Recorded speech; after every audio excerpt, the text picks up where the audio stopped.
Tumalizie na end of topic numerical question. Tayari kwenye kipindi kilichopita tumesolve zile numerical question na leo swali la 8 video tu ilikata, kwa hiyo tutalisolve ili tumalizie na hizi end of topic numerical questions.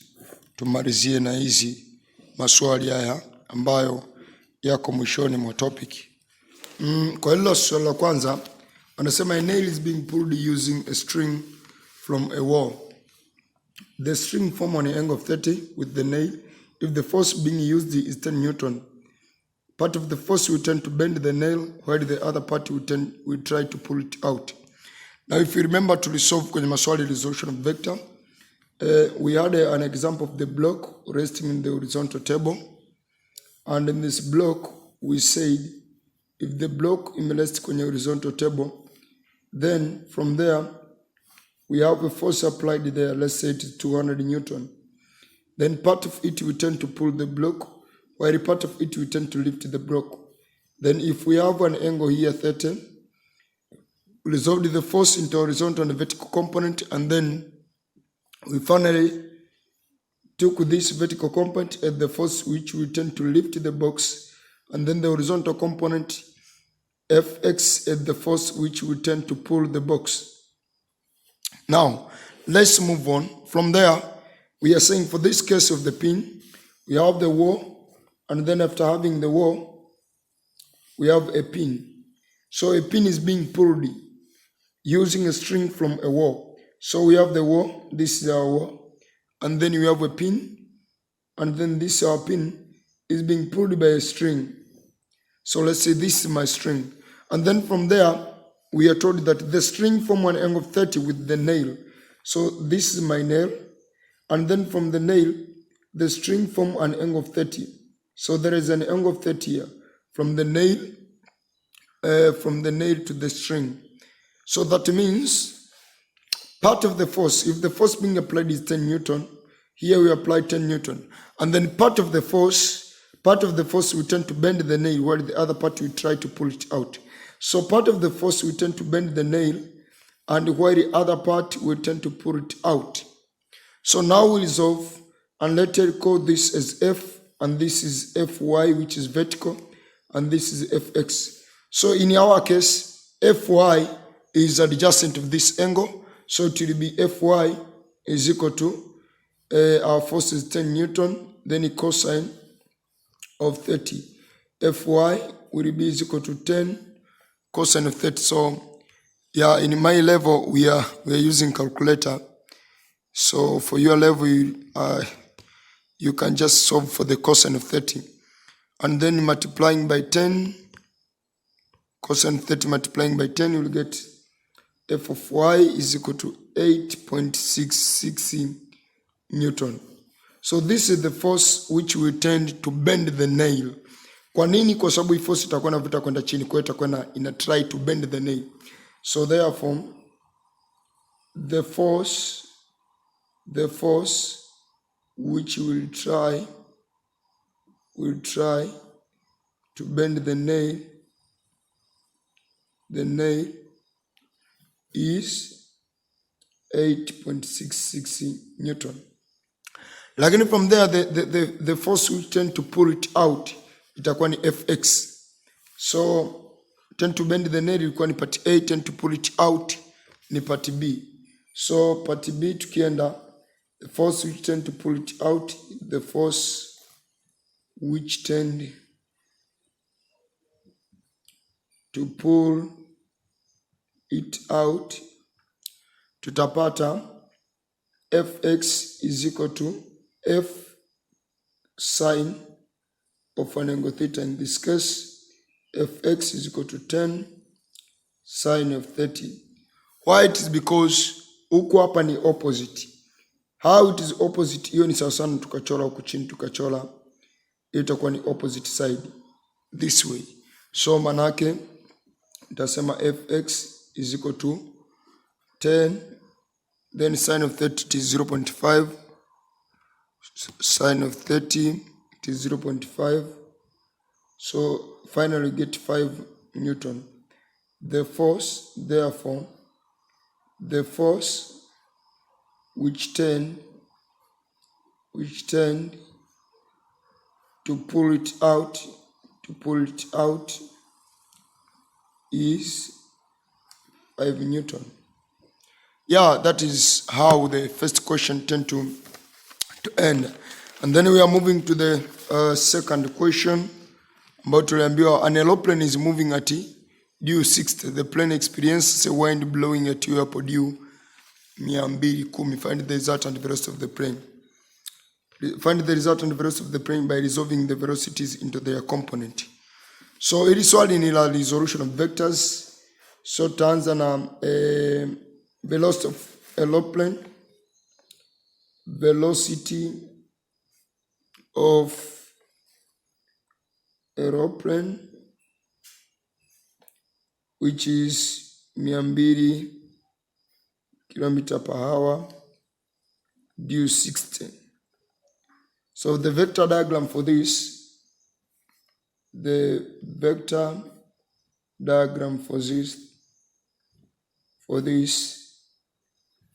that means tukichukua our protractor, and then for this question there is no need for protractor. You just draw tu. Protractor tutakuwa najitesa tu. So ta draw, ta resolve kwenda kwenye horizontal.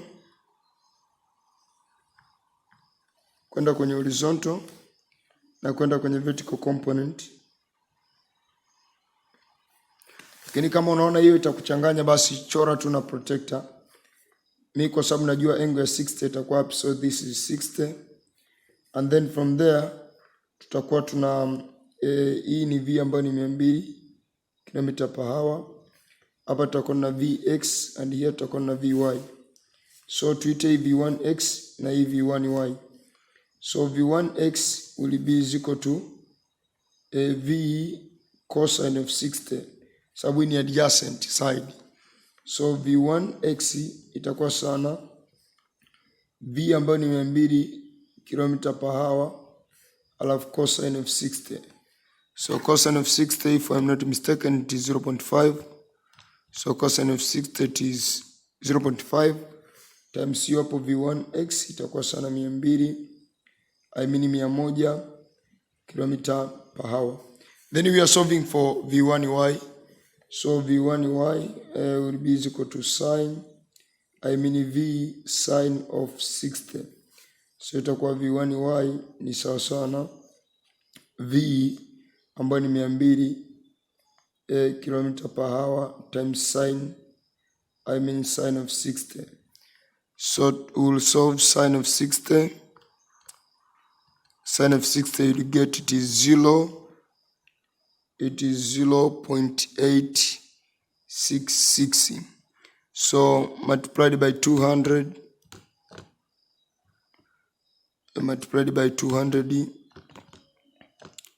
So for your level you need to solve it, but for my level, so you get v1y is equal to 173.2 then km/h. So tumeshamaliza with velocity of aeroplane. Then we are moving to velocity of wind. Velocity of wind, which is the velocity of wind, which is 100 km/h, 120 km/h due 210. So 210 kama hujui ni kwamba tukiwa na horizontal line like this one, that is 180. To get 210, that means tunatakiwa kwenda downward like this way 30 degrees. So that means 180 plus 30 degrees, and you get 210. So from there tutaweka vector yetu ndo 120. We resolve into the vertical component, which is v2y, and the horizontal component v2x. So we'll solve for the v2x and the v2y so that to add up. Tutasema v2x itakuwa sana v2 cosine of 30. v2x itakuwa sana v2 ambayo ni 120, cosine of 30 ni 0.866. So tapata ni 120 mara 0.866 ambayo tapata ni 103.92 km/h. That is v2x. But v2y itakuwa sana v2 sine of 30. The reason behind tunaangalia hapa kwenye v2x kuna adjacent side ya hii 30, wakati kwenye v2y kuna opposite side, kwa sababu hii ni sasa tukaichora hapa, which is the opposite side of this 30. So tutasema kwamba v2y ni sawa na v2 sine of 30. So v2y itakuwa sana v2 120 times sine of 30, which is 0.5. So itakuwa ni 60 km/h. That is v2y. Before going far, we first need to know some few things about the components of v1y and v1x.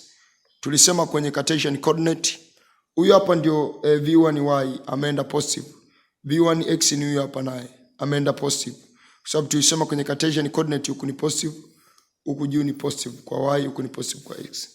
But in velocity of wind, that means v2y ameenda negative and v2x ameenda negative. So tutakachokisema ni kwamba the components of velocity, the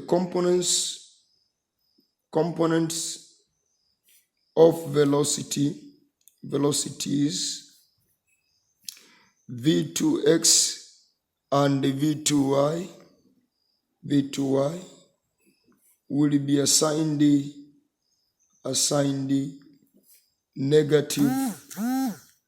negative values due to their direction. So tasema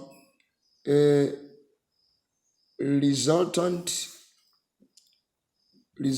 vector in horizontal component. Resultant vector in horizontal component. Kwa resultant vector in horizontal component tutapata ni sawa sana yule v1x, vx itakuwa sana v1x minus v2x. Kwa nini? Kwa sababu v2x yeye atakuwa, so ni ku plus negative v2x. So vx itakuwa sana v1x ni 100 km/h. So tabeba hiyo 100 km/h, 100 km/h, 100 km/h. Then ita minus v2x, ambaye v2x alikuwa ni 103.92 km/h. So finally we'll get vx is equal to negative 3.92 km/h. That means resultant x alikuwa anaenda in negative direction. Resultant nani? X alikuwa anaenda in negative direction akiwa na velocity ile pale. Lakini resultant velocity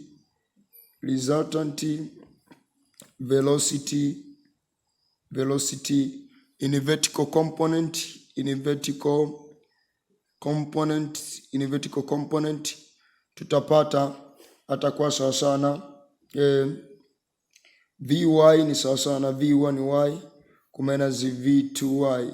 So vy itakuwa sana v1y ambaye alikuwa ni 173.2 km/h, 173.2 km/h minus v2y ambaye ni 60 km/h. So it is 60 km/h.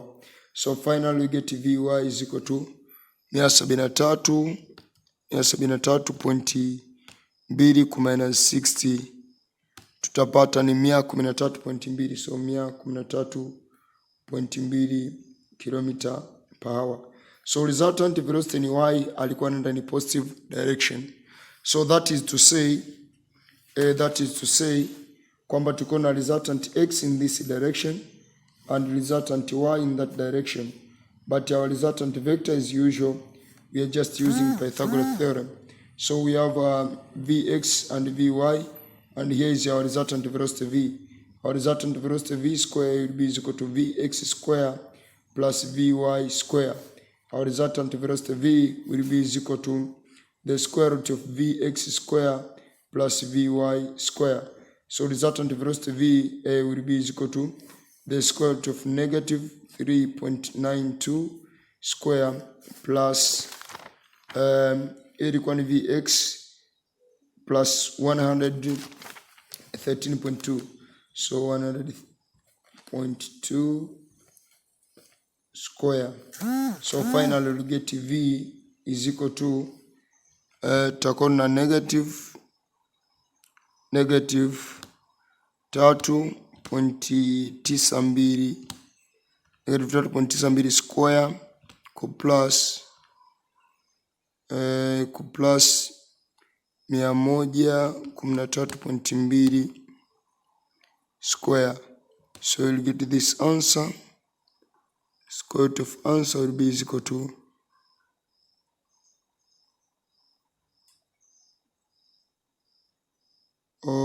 let I try to solve it again. So negative 3.92 square plus 113.2 square. So tapata the final answer ni 113.27 km/h. This will be the resultant velocity of the aeroplane. Therefore, resultant velocity of the aeroplane is 113.27 km/h.